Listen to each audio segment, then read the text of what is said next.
जय गुरुदेव, जय हो बाबा नीप करोली महाराज की जय। साथियों नमस्कार, स्वागत है आप सभी का आपके अपने YouTube चैनल पर। आशा करते हैं आप सभी अपने परिवारजनों के साथ में स्वस्थ होंगे। आज के इस प्रसंग में पढ़ने के से पहले हम आपको बता दें कि नैनीताल की जो पुष्पा शाह है वह अपने ही संबंध में दो घटनाएं हैं उसका वर्णन करती हैं और सच्ची घटना बिल्कुल सत्य और उसके अलावा बहुत सारी घटनाएं बाबा जी महाराज की हमेशा से होती आई हैं, आगे भी होती आई रहेंगी और आज भी हो रही हैं। तो बढ़ने से पहले ये बताना अति आवश्यक इसलिए था ताकि आप बाबा जी महाराज के सानिध्य में आने से पहले जानें कि बाबा जी महाराज वास्तव में कौन है। और जो भी बाबा जी महाराज के सानिध्य में आ जाता है वह तो फिर बाबा जी का होकर ही रह जाता है, क्योंकि उसके रास्ते में आने वाली दुविधाएं अपने आप ही ख़त्म होती जाती हैं।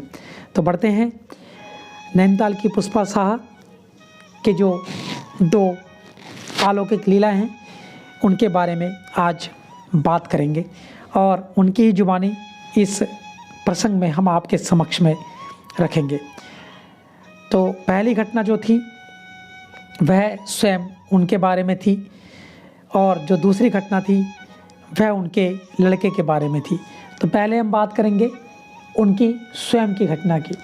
तो उनकी जो स्वयं की घटना थी वो कहती हैं कि मेरे सीने में गुठली नुमा एक दाना हो गया था, बहुत दर्द होने लगा था।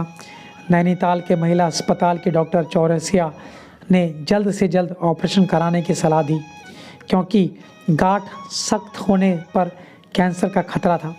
कैंसर की आशंका से मैं और मेरे घर के लोग सभी परेशान हो गए। सभी ने ऑपरेशन करवा लेने की सलाह दी और कहा कि जितनी जल्दी हो सके यह काम कर डालो। परंतु होता क्या है, इस विषय में बाबा की सलाह लेने श्रीमती शाह नैनीताल पहुंच जाती हैं कैंची धाम में। जब वह कैंची धाम पहुंचती हैं वह अपनी इस व्यथा का पूरा वृत्तांत महाराज जी को सुनाती हैं कि किस किस तरह से डॉक्टर ने उन्हें कहा है और हम लोग भी यही चाहते हैं।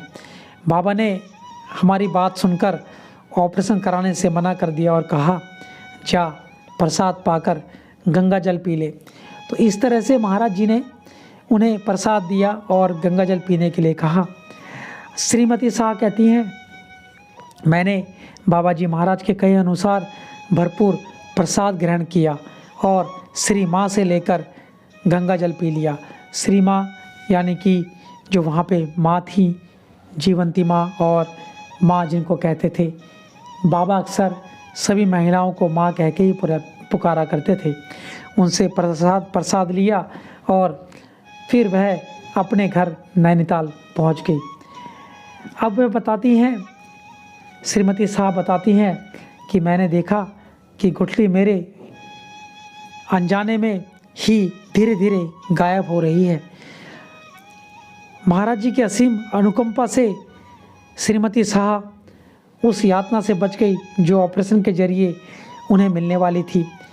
केवल महाराज जी के आश्रम का प्रसाद और गंगाजल ने मुझे, यानी कि पुष्पा शाह जी कहती हैं, मुझे एक बड़े गहरे संकट से मुक्ति दिला दी थी और मैं आज भी महाराज जी के आश्रम में प्रसाद के एक एक कण को अमृत के समान मानती हूँ और उसे अमृत के समान ग्रहण करती हूँ।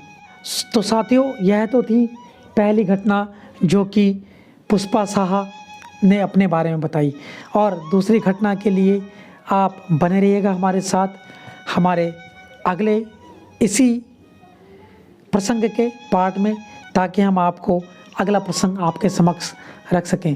आशा करते हैं आपने प्रसंग अच्छे से सुना होगा। लाइक कमेंट शेयर करते रहें, ज़्यादा से ज़्यादा लोगों तक प्रेषित करें ताकि ज़्यादा से ज़्यादा भक्तगण बाबा जी महाराज के चमत्कारिक लीलाओं का आनंद ले सकें। तो आज के लिए इतना ही। आप सभी का बहुत बहुत धन्यवाद। जय गुरुदेव, जय हो बाबा नीप करोली महाराज। जय उत्तराखंड।